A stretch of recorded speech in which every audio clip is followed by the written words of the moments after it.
3年之约，如约而至。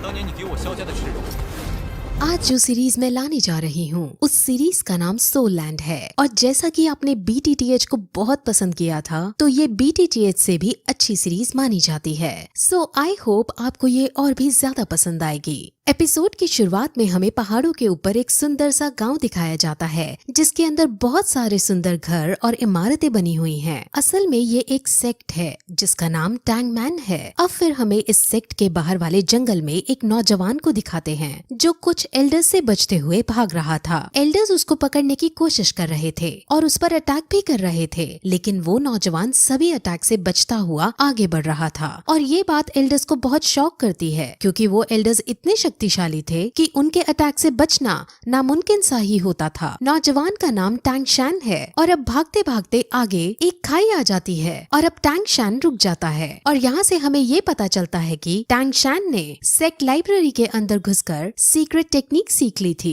ऐसा करना मना था और अब इसकी सजा में टैंग शैन को मृत्यु दंड दिया जाने वाला है। वहाँ टैंग शैन जो अपने असूलों का पक्का था और उसे ये पता था कि इसकी सजा मृत्यु दंड ही है, इसीलिए वो खुद अब सुसाइड करने का ही डिसाइड करता है और साथ ही साथ उन्हें ये भी बताता है कि उसने इस सीक्रेट टेक्निक को किसी और को नहीं बताया है और सारी टेक्निक्स उसके कमरे में ही हैं। और ऐसा कहते ही वो उस टेक्निक का सबसे खतरनाक हथियार निकाल लेता है और सेक्ट के लीडर को समर्पित करता है, जिसके बाद वो अपने सारे कपड़े उतारता है क्योंकि वो टैंग सेक्ट से लिया हुआ सब कुछ वापस लौटा देना चाहता था और फिर खुद खाई से नीचे कूद जाता है। तभी सेक्ट लीडर उसे मरने से बचाने की भी कोशिश करता है, लेकिन टैंग शैन अपने इरादे का पक्का था और वो खाई में गिरकर अपने आप को मार डालता है। उसके मरते ही उसकी आत्मा अलग अलग दुनियाओं को क्रॉस करते हुए पैरेलल यूनिवर्स में चली जाती है और वहाँ वो एक नवजात शिशु के रूप में जन्म लेता है और उसका नाम भी वहाँ टैंग शैन ही रखा जाता है। उसे अब अपने पहले जन्म की सारी बातें और सारी टेक्निक्स याद होती हैं, जिस वजह से वो बचपन से ही उन टेक्निक्स को पहाड़ के ऊपर जाकर प्रैक्टिस करता है। इस दुनिया के अंदर डौलो कॉन्टिनेंट है। इस दुनिया के अंदर हर कोई 6 साल की उम्र में अपनी एक स्पेशल एबिलिटी एक्टिवेट करता है। इस एबिलिटी का नाम स्पिरिट सोल है और स्पिरिट सोल को हासिल करने के बाद लोगों के पास अलग अलग तरह की एबिलिटीज आ जाती हैं। एक दिन जब वो पहाड़ से टेक्निक करते हुए वापस आ रहा होता है तो उसे पता चलता है कि इसी साल नए बच्चों की एबिलिटी जगाने के लिए एक स्पिरिट मास्टर उनके गांव में आ रहे हैं। इस स्पिरिट मास्टर का नाम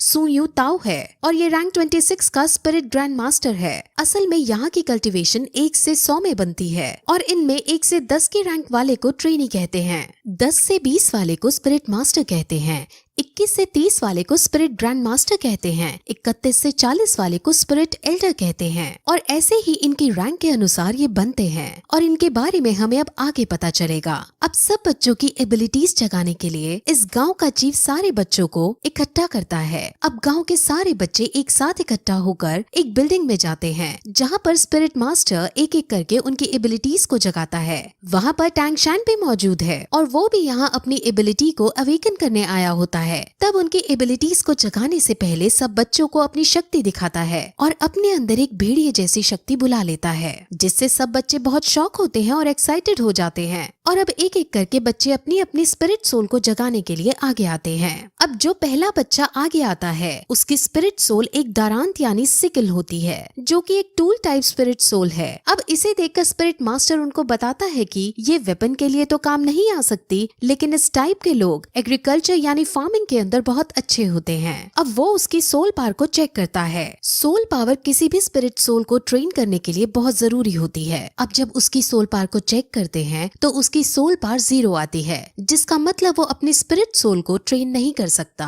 और पूरा जीवन भर एक नॉर्मल इंसान ही रहेगा। ऐसा करते करते वो और भी बच्चों को चेक करता है जिसमें ज्यादातर फार्मिंग स्किल्स की एबिलिटीज को रखने वाले बच्चे ही निकलते हैं। वहीं फिर एक लड़की अपनी सोल पावर चेक कराने आती है और उसकी स्पिरिट सोल एक ब्लू सिल्वर ग्रास की होती है। ब्लू सिल्वर ग्रास बहुत कॉमन ग्रास है और इसकी कोई स्पेशल एबिलिटी भी नहीं होती और इस टाइप की स्पिरिट सोल को सबसे बेकार स्पिरिट सोल माना जाता है और ये बहुत कमजोर होती है। अब इसके बाद हमारा मेन कैरेक्टर जिसका नाम टैंग शैन है वो आगे आता है और अपना सीधा हाथ बढ़ाकर कंसंट्रेट करता है और उसके हाथ से भी ब्लू सिल्वर ग्रास बाहर आती है, लेकिन तभी उसके उल्टे हाथ में भी कुछ होने लगता है और वहाँ पर हमें एक हथौड़ा दिखता है जिसे वो मुंह बंद करके छुपा लेता देता है। अब इसके बाद स्पिरिट मास्टर टैंगशान की सोल पार्ट चेक करता है और उसकी सोल पार्ट 10th लेवल पर होती है और ये बहुत रेयर कंडीशन होती है। असल में जिन लोगों की सोल पावर अवेकनिंग के वक्त फुल यानी 10th लेवल की होती है तो उन्हें बॉर्न विद सोल पावर यानी कि इनेट सोल पावर का दर्जा दिया जाता है और ऐसे लोग बहुत ही काम के होते हैं। ऐसे लोग बहुत ताकतवर बनते हैं और लाइफ में बहुत आगे तक जाते हैं। अब स्पिरिट मास्टर उसे बताते हैं कि अवेकन होने के बाद सोल पावर की 10th लेवल सबसे हाईएस्ट लेवल होती है, जिस पर अब टैंगशान ये पूछता है कि क्या हम इसके आगे नहीं जा सकते, यानी क्या इसके आगे ट्रेन नहीं कर सकते, जिस पर मास्टर उसे समझाते हैं कि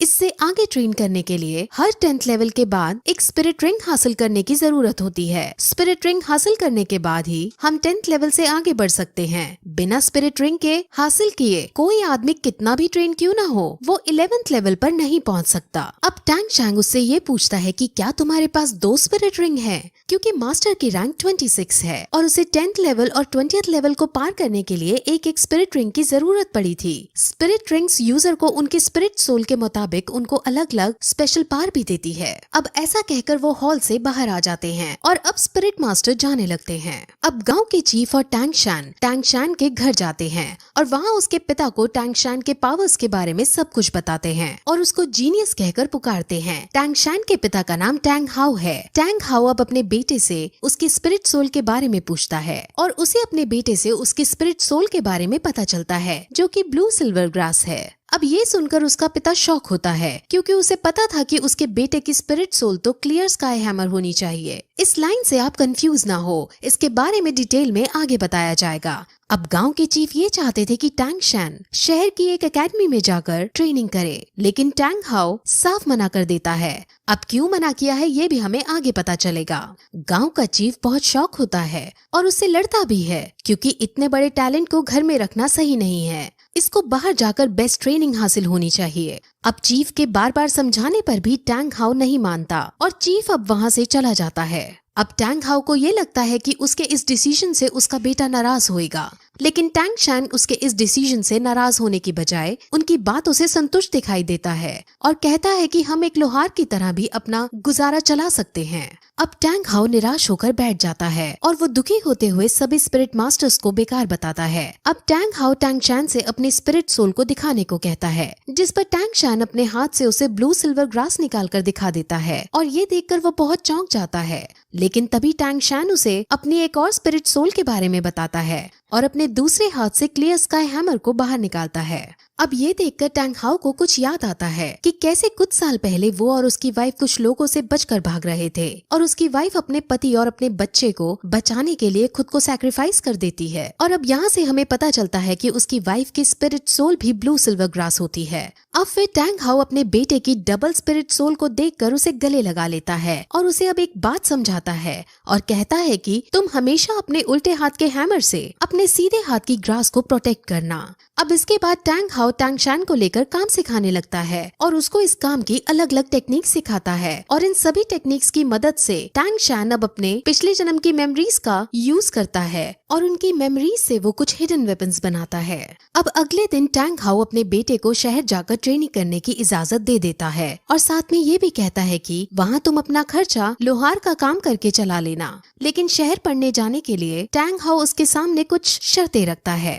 वो उसे कहता है कि तुम कभी भी अपनी हैमर स्पिरिट में कोई भी स्पिरिट रिंग ऐड नहीं कर सकते। दूसरी शर्त में उसे वो कभी भी अपनी हैमर स्पिरिट सोल को दिखाने के लिए मना करता है और साथ ही साथ किसी को भी अपना ये रहस्य कि उसके पास 2 स्पिरिट सोल हैं बताने से मना करता है और जब तक उसकी जान पर ना आए तब तक वो उसे हैमर स्पिरिट का भी इस्तेमाल करने से मना करता है। अब इन शर्तों पर एग्री करके टैंगशान अपने सफर पर निकल जाता है। वो अब गांव के चीफ के पास जाता है और अब दोनों शहर के बड़े स्कूल में एडमिशन करवाने के लिए निकल जाते हैं। अब वो दोनों रास्ता पूछते हुए स्पिरिट मास्टर एकेडमी की तरफ जाते हैं, जहाँ पर उन्हें गेट कीपर रोक लेता है। अब चीफ उसे अपना पास दिखाता है जो उसको स्पिरिट मास्टर ने दिया था। गेट कीपर उस पास को चेक करता है और इस पास को वो फेक समझता है क्योंकि इस पास पर ब्लू सिल्वर ग्रास लिखा था, लेकिन साथ ही साथ सोल पार को 10 रैंक का भी बता रखा था। अब ब्लू सिल्वर ग्रास का होना और 10th रैंक का होना ऐसा बहुत रेयर कंडीशन में ही पॉसिबल है और जिस छोटी जगह से ये लड़का आया है वहाँ पर इस रेयर चीज का होना पॉसिबल नहीं है।